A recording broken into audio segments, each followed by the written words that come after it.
Bismillahirrahmanirrahim. Assalamualaikum warahmatullahi wabarakatuh. Waalaikumsalam warahmatullahi wabarakatuh. Alhamdulillahirabbil alamin wa bihi nasta'in wa ala umuri dunya waddin wassalatu wassalamu ala asrofil anbiya'i wal mursalin wa ala alihi wa sahbihi ajma'in, amma ba'd. Kepada yang kami hormati Ibu Kepala SMK Muhammadiyah 2 Surabaya, Ibu Mas Ula ST, kepada Ibu Mas Ula STMM.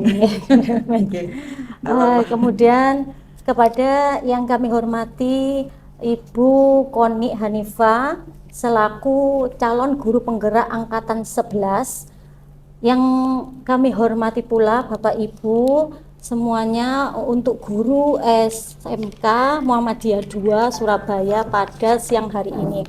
Alhamdulillahirabbil alamin, kita patut ucapkan rasa syukur kita kehadirat Ilahi Robbi sehingga kita semuanya dapat berkesempatan untuk menimba ilmu di sini di SMK 2 Muhammadiyah Surabaya ini.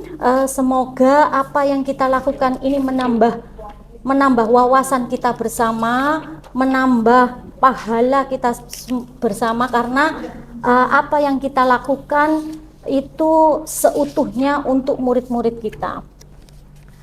Selanjutnya langsung saja Ibu Koni, untuk hari ini kita akan melakukan diskusi untuk pendampingan individu.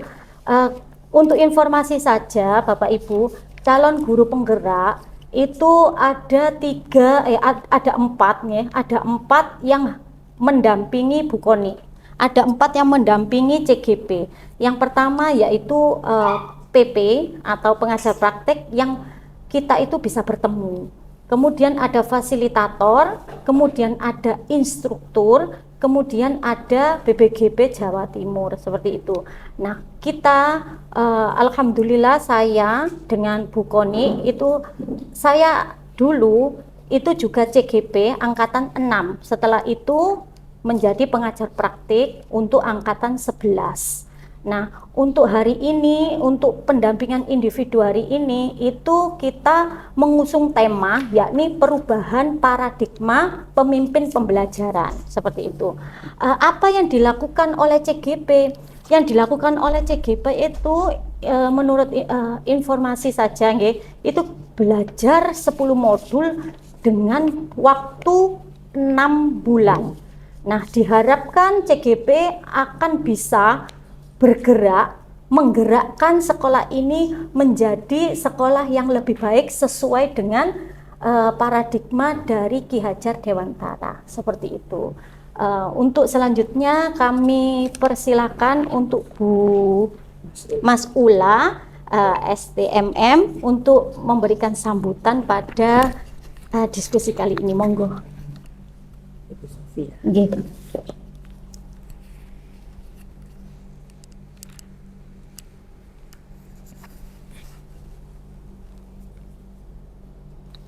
Bismillahirrahmanirrahim. Assalamualaikum warahmatullahi wabarakatuh.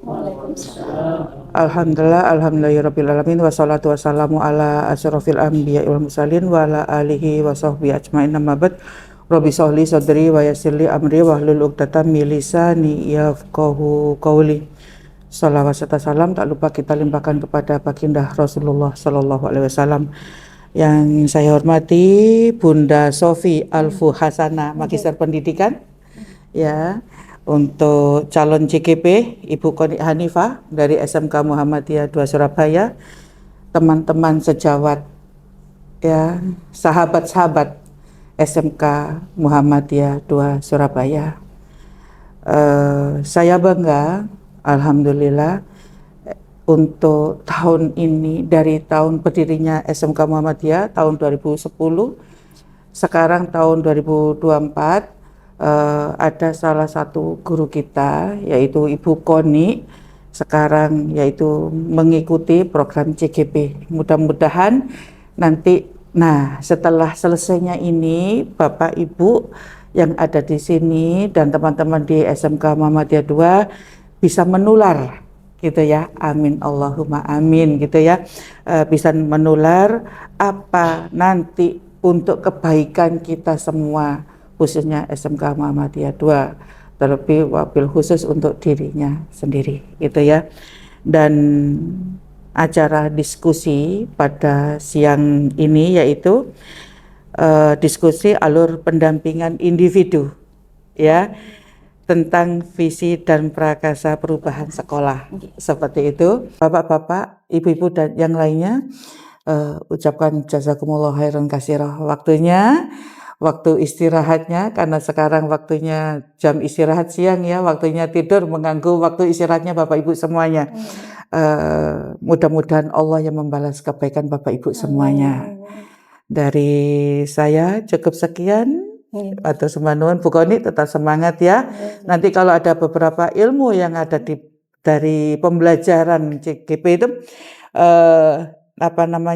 tolong nanti disampaikan ke kami semuanya, karena insya Allah lah guru-guru ini calon yang muda-muda bisa untuk ke sana, ke arah sana. Matur sembahun, Assalamualaikum warahmatullahi wabarakatuh. Waalaikumsalam warahmatullahi wabarakatuh. Jadi terima kasih atas waktunya yang terhormat Ibu Kepala SMK Muhammadiyah 2 Surabaya, Ibu Haja M. Masula SMM, dan Ibu Pengajar Praktik Bu Sofi Alfu Hasana MPD, serta teman-teman semua, ya rekan sejawat yang luar biasa mendampingi kita pada saat ini.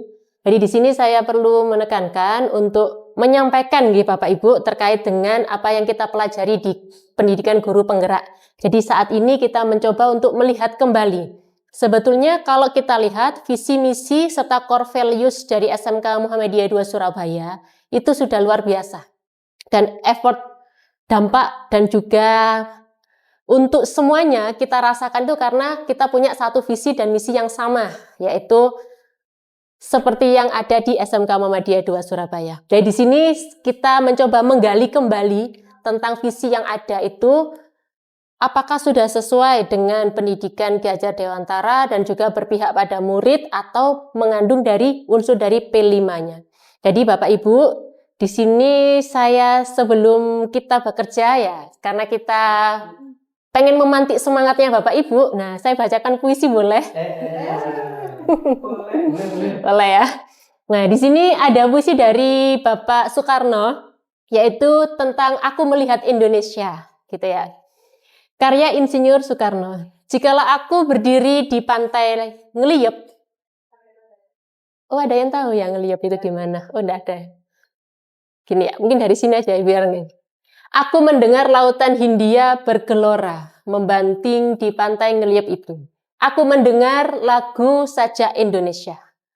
Jikalau aku melihat sawah-sawah yang menggunung, menghijau, aku tidak melihat lagi barang-barang batang-batang padi yang menguning menghijau, tapi aku melihat Indonesia. Jikalau aku melihat gunung-gunung, Gunung Merapi, Gunung Semeru, Gunung Merbabu, Gunung Tangkuban Perahu, dan gunung-gunung yang lain, itu aku melihat Indonesia. Jikalau aku mendengarkan lagu-lagu yang merdu, bukan lagi lagu-lagu Batak yang kudengarkan, tapi aku mendengar Indonesia.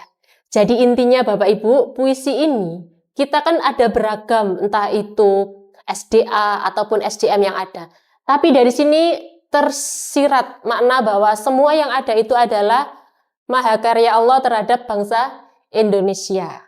Jadi terakhir, jikalau aku mendengar burung perkutut menyanyi di pohon ditiup angin yang sepoi-sepoi, bukan lagi aku mendengarkan burung perkutut, tapi aku mendengarkan Indonesia. Sama dengan siang hari ini, jikalau saran yang ada di sini itu bukanlah kita untuk berdebat atau bertikai, tapi kita memajukan satu visi untuk SMK Muhammadiyah 2, gitu ya.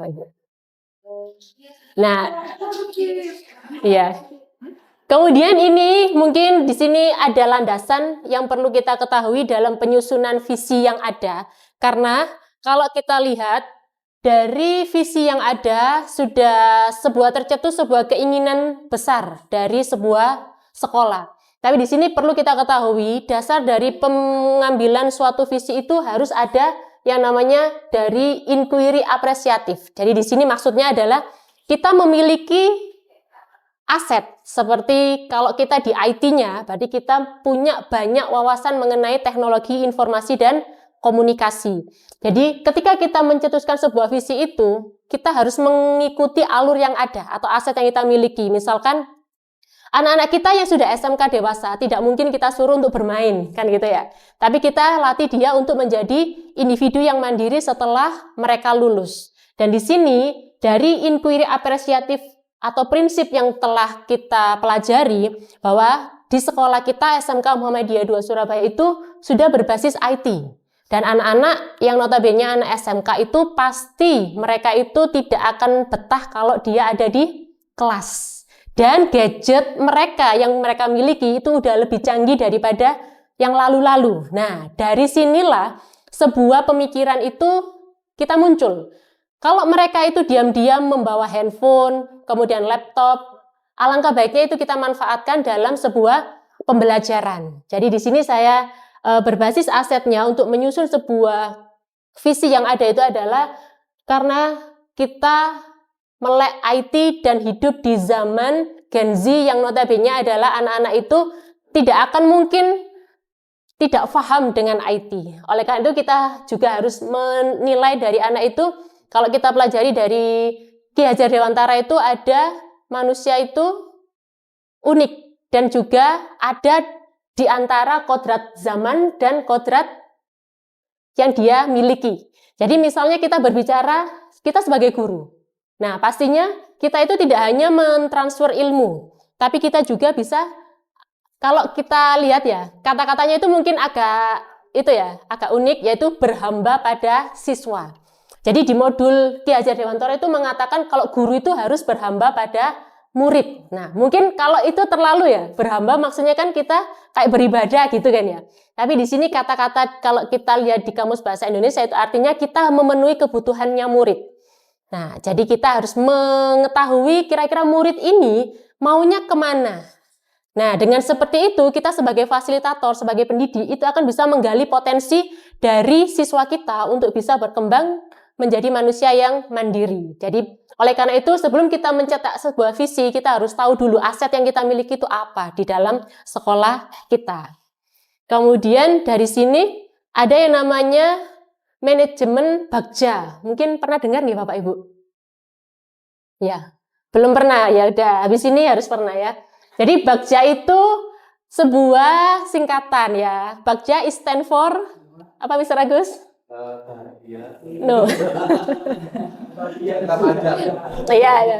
Jadi di sini kita jelaskan bagja itu sebuah kepanjangan, nggih. Jadi B-nya adalah buat pertanyaan utama. Jadi pada tahap ini Bapak Ibu itu merumuskan pertanyaan sebagai penentu arah dari penelusuran terkait perubahan yang diinginkan atau diimpikan. Jadi kita harus bisa membuat pertanyaan terhadap apa yang akan kita cetuskan. Kemudian yang kedua adalah ambil pelajaran atau discover. Pada tahapan ini Bapak Ibu itu mengumpulkan berbagai pengalaman positif yang telah dicapai di sekolah serta pelajaran apa yang dapat diambil dari hal-hal positif yang ada. Kemudian G-nya adalah gali mimpi. Nah, kita menggali mimpi. Kalau kita bermimpi itu enak nggak Bapak Ibu? Enak banget ya. Jadi mimpi kemana-kemana itu kan enak. Nah, disinilah kita harus tidak boleh membatasi mimpi kita. Tapi untuk menyusun sebuah mimpi yang ideal itu kita harus memperhatikan lingkungan pembelajaran kita. Apakah sudah sesuai atau mimpinya ketinggian gitu ya. Jadi kita harus bisa analisis. Kemudian J-nya adalah jabarkan rencana atau desain. Di tahapan ini Bapak Ibu dapat merumuskan rencana tindakan tentang hal-hal penting yang dilakukan untuk mewujudkan sebuah visi yang ada. Dan yang A-nya adalah atur eksekusi atau deliver. Di bagian ini Bapak Ibu memutuskan langkah-langkah yang akan diambil dan siapa yang akan terlibat. Dan pasti mau untuk terlibat. Bagaimana strategi dan juga aksi demi mewujudkan visi perlahan-lahan. Jadi Bapak Ibu secara garis besar, untuk menentukan sebuah visi itu kita harus bisa paham tentang inquiry apresiatif. Jadi kita paham apa kekuatan yang kita miliki. Nah sebelum berperang kayak pasukan Hamas gitu ya, kita harus paham kira-kira persenjataan kita itu udah mampu nggak mengalahkan musuh kayak gitu. Nah setelah itu kita analisis apakah dari visi yang kita cetuskan itu sudah sesuai dengan kodrat kita sebagai pendidik untuk bisa berhamba pada siswa. Artinya kita bisa memenuhi kebutuhan dari siswa yang ada itu. Jadi Bapak Ibu, di sini kita berdiskusi nggih. Jadi tolong pikirannya agak diliarkan enggak apa-apa karena kita kan menggali mimpi ya di sini. Jadi di situ ada kertas. Nah, di kertas itu ada pertanyaan rumpang. Jadi monggo Bapak Ibu bisa tuliskan sesuai dengan keinginannya. Apa sih kira-kira keinginan terbesar dari Bapak Ibu itu dalam mencetuskan sebuah gagasan. Nah, sebelum nanti kita berdiskusi selanjutnya, monggo bisa diisi untuk lembar yang berisi kata-kata rumpang itu. Siap. Diisi ya, Mas. Kenapa? Diisi nggih. Iya. Mboten itu diisi ya. Iya, isi. Monggo silakan. Pak Bagio udah dapat. Sudah. Sudah. Ini.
Oke.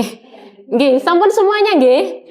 Ya, jadi di sini sudah terkumpul beberapa pendapat dari Bapak Ibu. Jadi menuangkan mimpi-mimpinya tentang beberapa pertanyaan yang rumpang di sini. Saya ambil sampel 3 orang ya. Ya.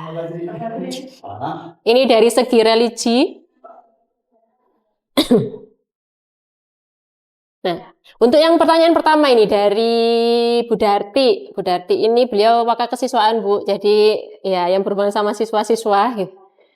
Kita membimbingkan murid-murid yang cerdas dan qurrata a'yun. Masya Allah. Kita percaya bahwa murid adalah pribadi yang soleh dan soleha. Di sekolah kita mengutamakan ibadah, disiplin, dan tanggung jawab. Murid di sekolah kita sadar betul bahwa merubah karakter siswa sulit tapi harus bisa. Siswa berbagai macam karakter. Kita warga sekolah yakin untuk bisa merubah karakter siswa. Saya dan guru lain di sekolah saya paham bahwa sekolah SMK bisa menjadikan siswa-siswi bisa merubah karakter siswa. Insya Allah luar biasa. Tepuk tangan untuk kita semuanya ya. Kalau ini dari Bapak Kurikulum. Ini impian dari Bapak Kurikulum. Kita memimpikan murid-murid yang bertakwa dan bisa tersebar di berbagai tempat, industri, dan wirausaha. Kita percaya bahwa murid adalah masa depan bangsa. Di sekolah, kita mengutamakan kebutuhan siswa dalam mewujudkan cita-citanya. Murid di sekolah kita sadar betul bahwa sebuah masa depan bangsa di mana akan menjalani peradaban yang semakin maju. Kita warga sekolah di sekolah ini yakin untuk membersamai dan mendukung siswa dalam mewujudkan cita-citanya. Saya dan guru lain di sekolah saya paham bahwa dengan senang hati dan ikhlas membersamai siswa adalah mewujudkan impian bersama siswanya. Luar biasa, Masya Allah. Nah ini dari segi psikologi ini ya Bu Beka. kita memimpikan murid-murid yang berakhlak, beradab, senang belajar, dan bermanfaat bagi masyarakat. Kita percaya bahwa murid adalah penerus generasi bangsa yang memiliki potensi istimewa setiap individunya. Di sekolah kita mengutamakan akhlak, adab, dan kedisiplinan. Murid di sekolah kita sadar betul bahwa selain belajar mengenai materi, siswa perlu belajar berinteraksi dengan baik. Kita warga sekolah di sekolah ini yakin untuk mengoptimalkan pembelajaran tidak hanya di kelas, namun juga pembelajaran hidup bermasyarakat.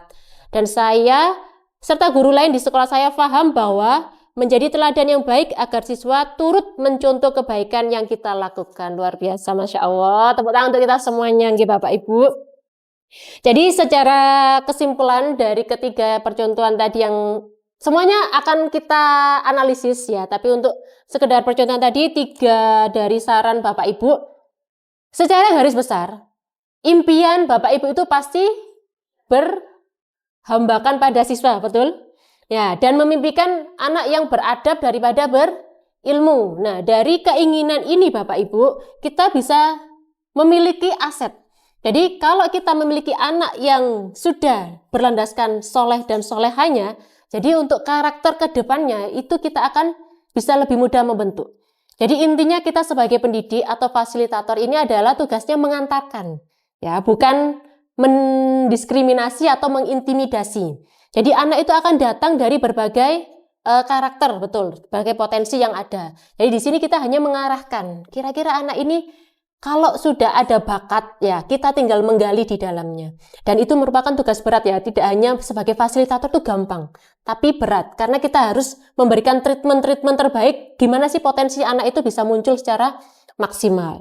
Jadi di sini Bapak Ibu, untuk pendapat dan juga mimpi yang telah Bapak Ibu tuangkan di sini itu bisa kita analisis berdasarkan bagja yang kita miliki.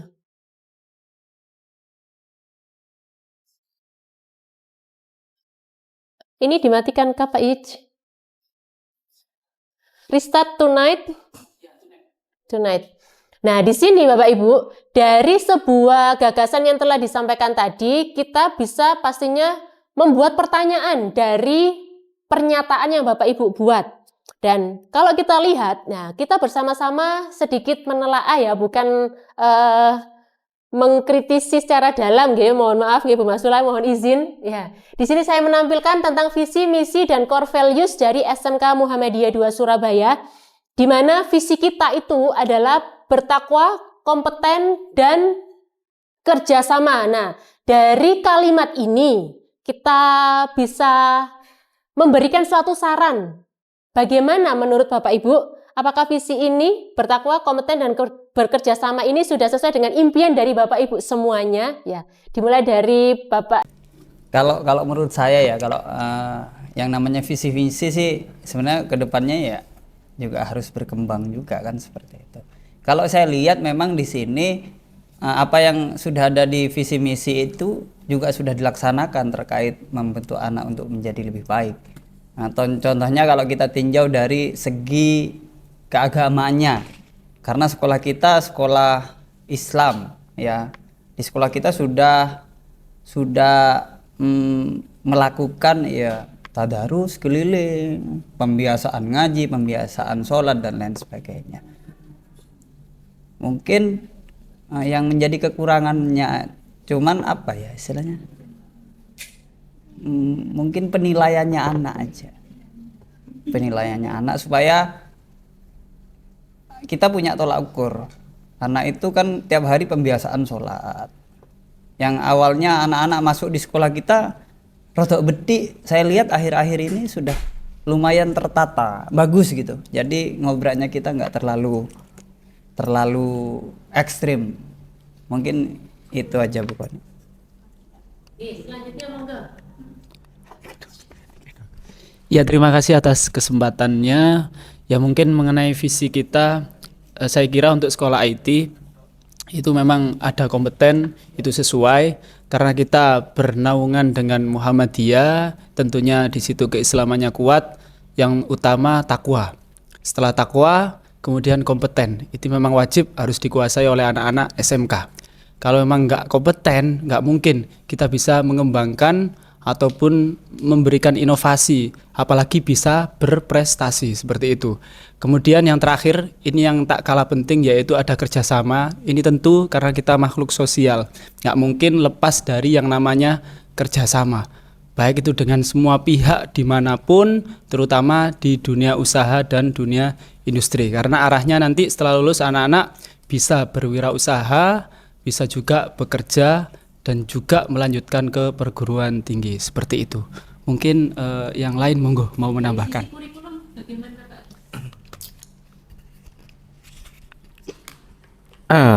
Iya, sebenarnya visi di situ sudah komplit. Sebenarnya tadi saya melihat surat Al-Baqarah ayat 2 itu tentang bertakwa, terus sebenarnya di situ sudah disuruh untuk sholat, terus berinfak, semuanya sudah kita lakukan.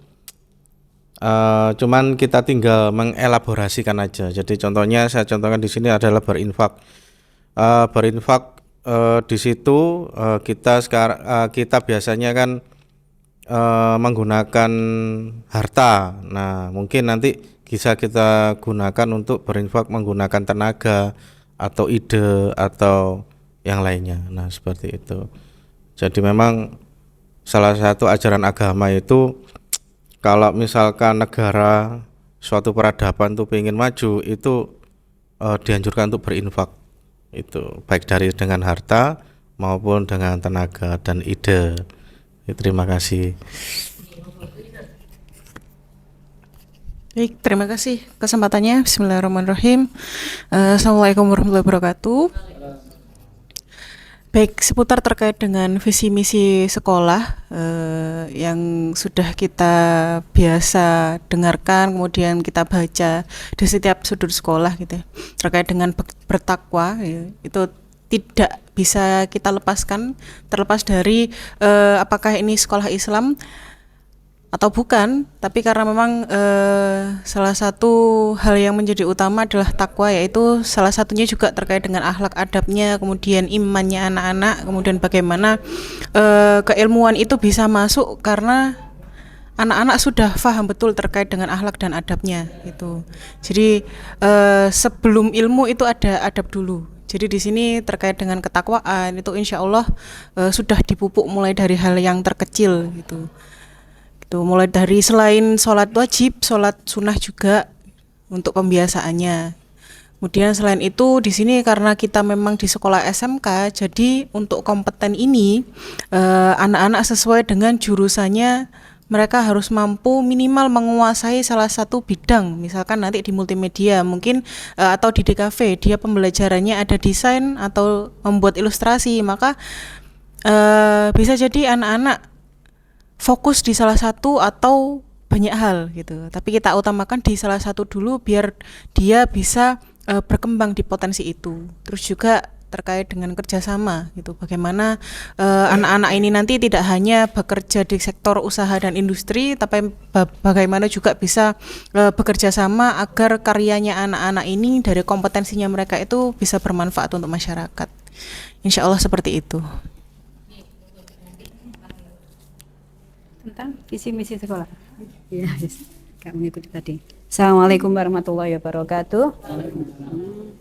Terima kasih waktu terberikan. Katanya dengan visi sekolah kita yaitu bertakwa, karena arti takwa dari sendiri adalah melaksanakan perintah menjauhi larangan. Insya Allah siswa kita tergolong anak yang takwa, karena dari segi ibadah ini kan ibadah mahdhoh dan ghairu mahdhoh. Insya Allah dari segi sholat insya Allah sudah ditanamkan dari sholat wajib dan sholat sunnah, duha sampai duhur asar. Tentang berinfak insya Allah sudah diajari, insya Allah sudah semua. Tentang kompetensi, karena kita sekolah SMK otomatis harus punya harus punya kejuruan. Karena apa, nanti siswa sekolah dari SMK Muhammadiyah keluar, kalau tidak bisa kuliah kan harus kerja. Jadi dia bisa punya kompetensi itu tadi. Bekerja samanya sekolah alhamdulillah sudah MOU dengan perusahaan-perusahaan. Kalau mencari pekerjaan, insya Allah kalau dari kelas 11 magang yang sudah itunya bagus, insya Allah cepat bekerja dan bisa membuat nama sekolah SMK Muhammadiyah itu bagus. Terima kasih. Assalamualaikum warahmatullahi wabarakatuh.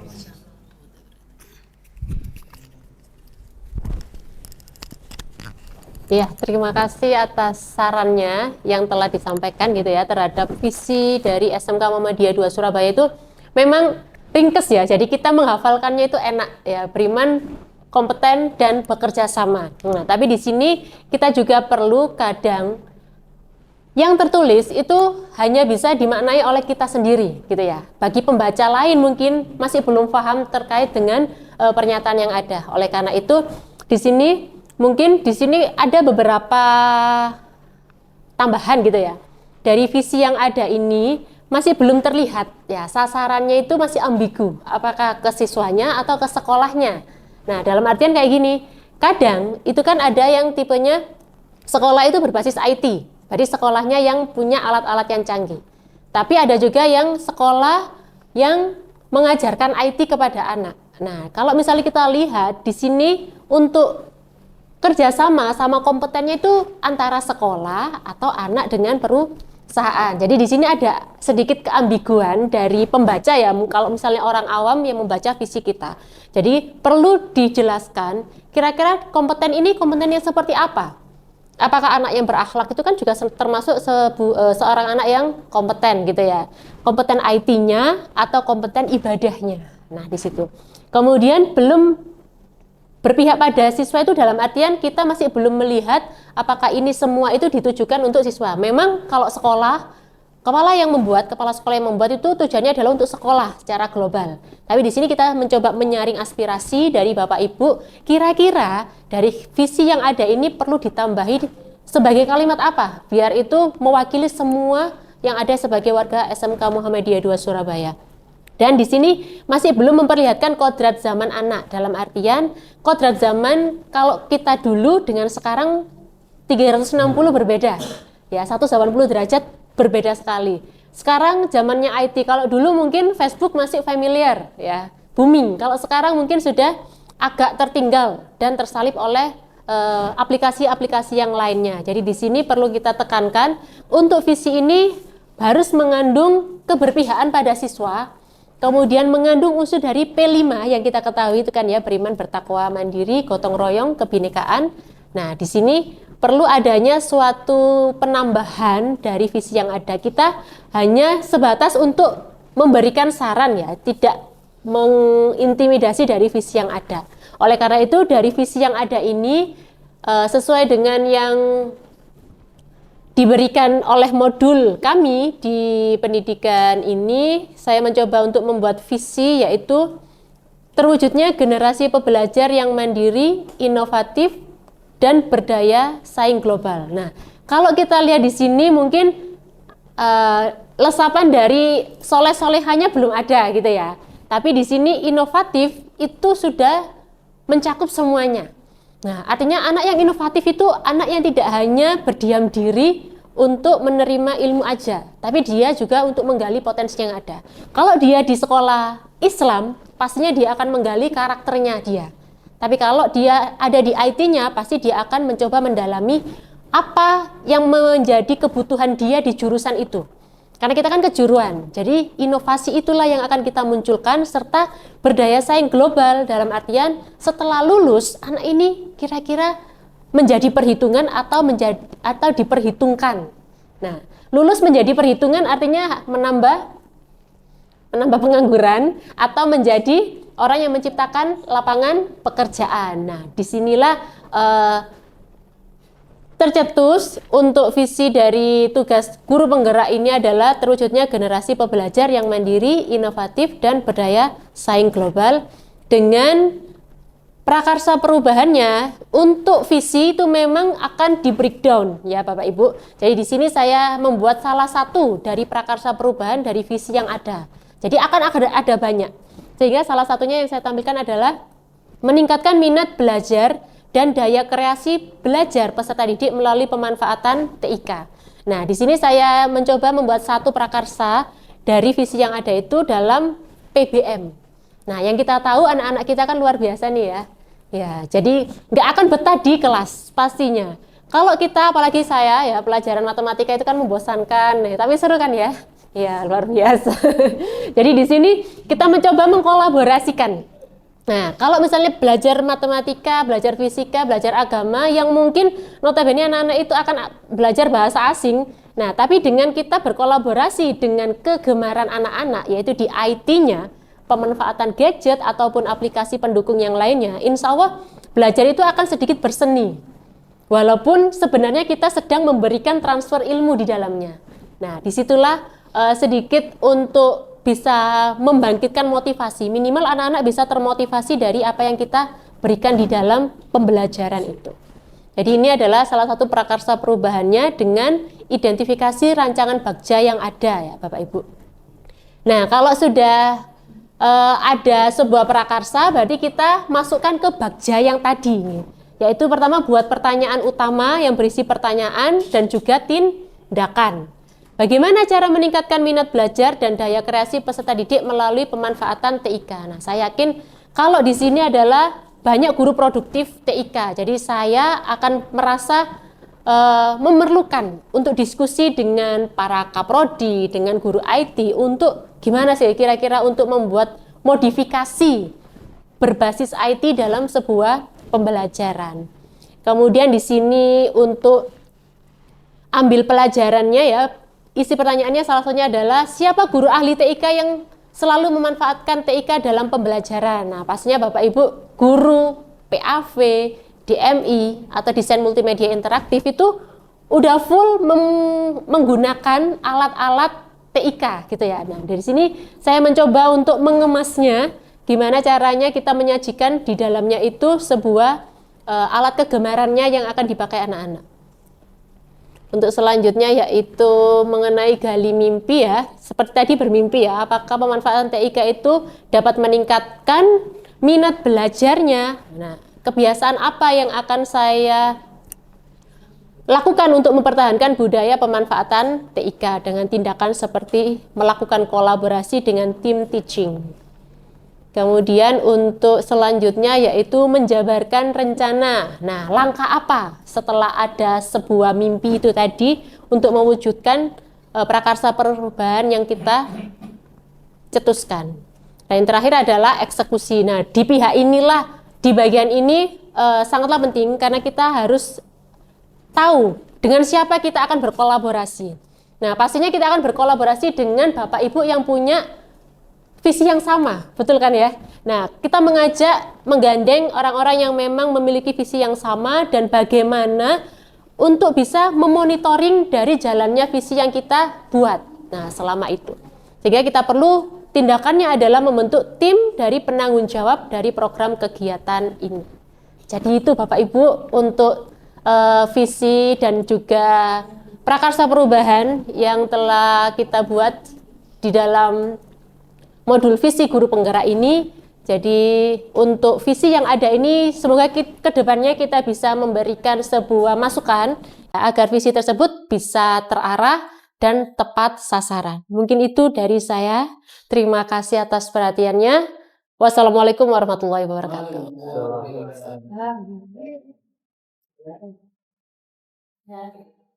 Terima kasih untuk kami telah memberikan diskusi yang telah memaparkan diskusinya tentang visi dan juga prakarsa perubahan. Selanjutnya yakni refleksi untuk ini dibantu untuk organisasi.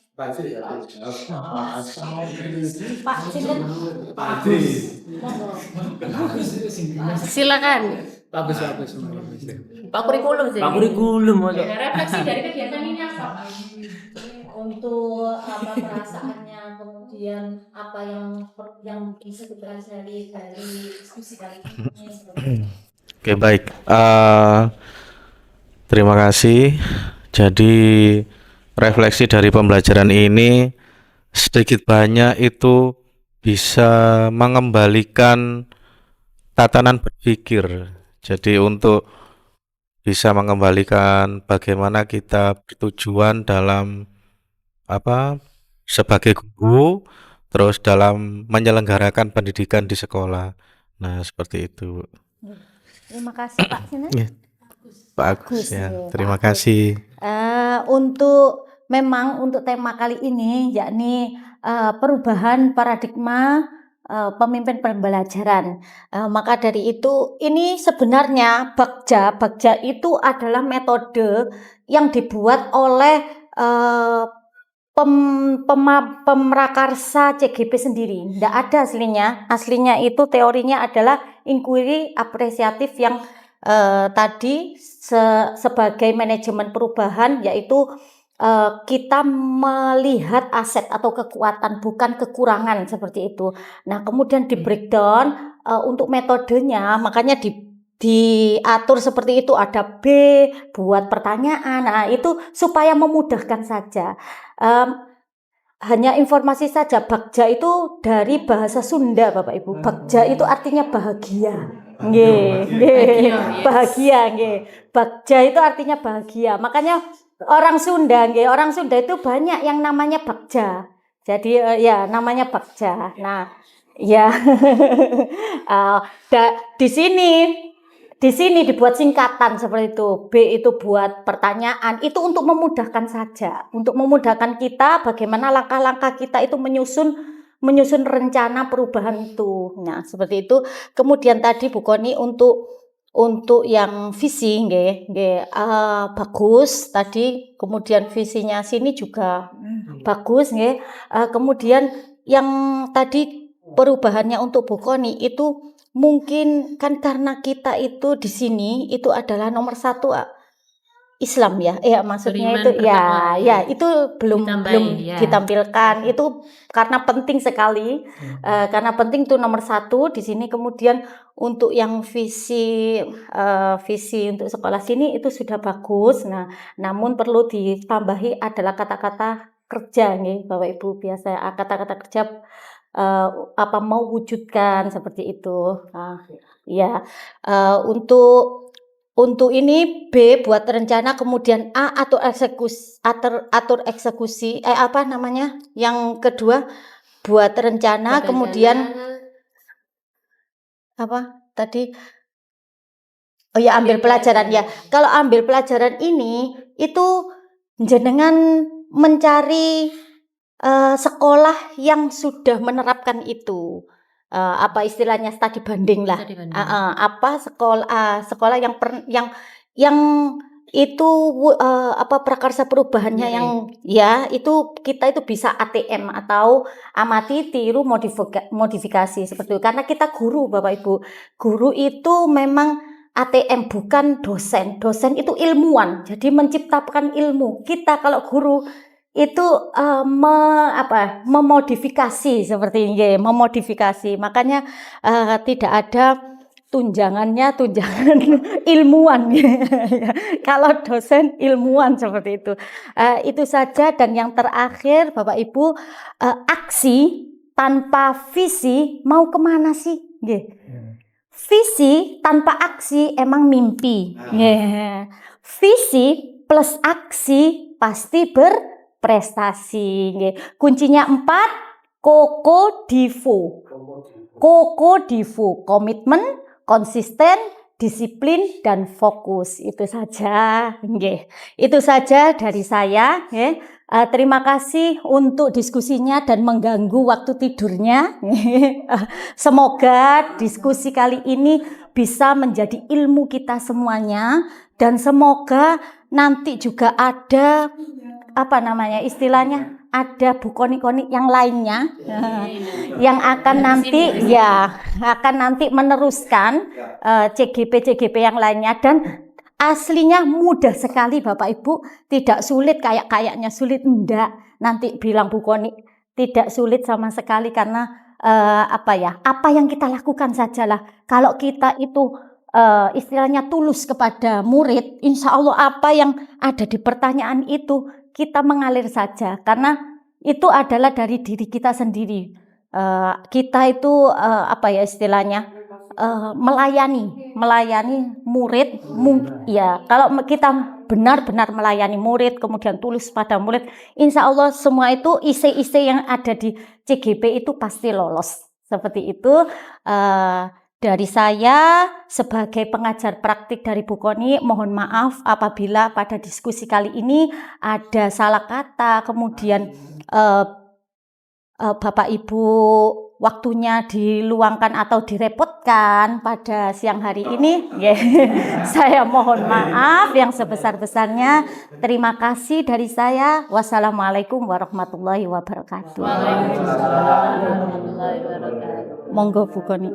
Nggih, sudah. Nggih, alhamdulillah Bapak Ibu matur nuwun sanget atas waktunya. Monggo istirahat. Iya. Kita Monggo. boleh foto bareng kayak. Yo nggih, foto nggih. Foto bareng.